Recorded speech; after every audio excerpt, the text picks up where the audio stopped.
shocking story behind the man who tried to kill the Queen, and why it was covered up. It was a shot that nearly changed history. On October 14, 1981, Christopher John Lewis, a 17-year-old with a history of crime and mental health problems, shouldered his .22 rifle, aimed at the Queen and squeezed the trigger. Her Majesty was on a tour of New Zealand and greeting well-wishers in the city of Dunedin when Lewis's shot rang out. The bullet missed. The authorities, fearful of diplomatic disaster, covered up the assassination attempt, insisting the noise was a council sign falling over or someone letting off fireworks. Lewis escaped undetected and was only caught by chance, when brought in 8 days later for questioning on an unrelated matter. The story has only come to light now following an investigation by New Zealand website Stuff, and backed up by a former Dunedin policeman. Tom Lewis, who had worked the original case, claimed that New Zealand's Prime Minister Robert Muldoon kept the incident quiet for fear the royals would not want to return to the country if they knew just how close the Queen had come to being killed. He said, "You will never get a true file on that. It was reactivated, regurgitated, bits pulled off it, other false bits put on." It is a view backed up by Murray Heynen, Christopher Lewis's former lawyer. The fact an attempted assassination of the Queen had taken place in New Zealand, it was too politically hot to handle, he said. It was not the end of the story.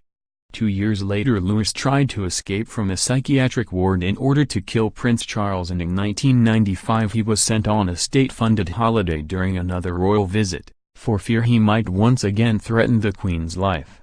He eventually committed suicide in 1997 aged just 33. Electrocuting himself in his cell while awaiting trial for murder. But if the attempted assassination and its cover-up make for extraordinary reading, the details of the would-be killer's short life are bleakly tragic. Born in September 1964, Lewis's was an unhappy existence almost from the start. Expelled from kindergarten aged 5, he was unable to read or write until he was 8.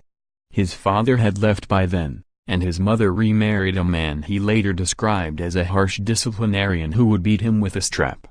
"The taste of violence made me resentful," he wrote in his memoirs. Further expulsions followed, and in 1980, aged 16, he was sent for assessment to Cherry Farm Psychiatric Hospital, from where he escaped and with 2 friends, embarked on a crime spree in Dunedin. The gang set fire to a video store, burgled a church and several shops, and stole 5.22 rifles from his former Otago Boys High School. One of Lewis's friends, Paul Tane, remembered how, as their crimes became more violent, Lewis grew increasingly unhinged, even describing how he would stick pins into kittens for fun. Lewis also talked incessantly about a man he called the Snowman, supposedly from a British extremist group. The Snowman convinced him that if he were to kill the Queen, he would become a hero for right-wing terrorists worldwide. The following year, shortly before the Queen's visit, Lewis's gang held up a post office at gunpoint, making off with more than $5,000 in cash. As they left, Lewis's sawn-off shotgun accidentally went off, missing a terrified hostage by centimeters. On October 14, 1981, the teen would-be killer slipped into a lavatory on the 5th floor of the Adams building in Dunedin, from where he had a clear view of the royal motorcade, and took his shot. And perhaps most extraordinarily, after he fled the scene he was not followed, the building was not stormed, an investigation was not launched. The cover-up had already started. The assassination attempt only came to light after Lewis was arrested for the post office hold-up 8 days later. His confession astonished police, but rather than charge him with treason, details of the crime were quietly suppressed, and instead he was sentenced to 3 years in jail, including 12 months in a psychiatric hospital, for his part in the armed robberies. It was while serving time in Lake Calais Hospital in 1983 that he launched his failed escape bid in order to kill Prince Charles, but by 1987 he was once again at large. There followed a pattern of robberies and arrests, until in 1995, while he was on parole, when perhaps the most bizarre detail in the whole story occurred. With another royal visit planned, The New Zealand government paid for Lewis and his then partner to holiday at the Great Barrier Reef, with free accommodation, spending money and a vehicle, to get him out of the way before the tour. "I started to feel like royalty," he wrote.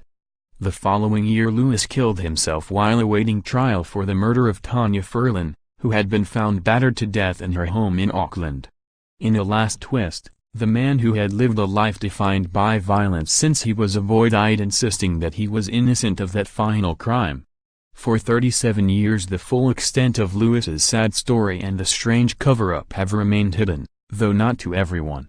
When asked in 1981 how he felt after attempting to kill the Queen, he replied, "Damn. I missed."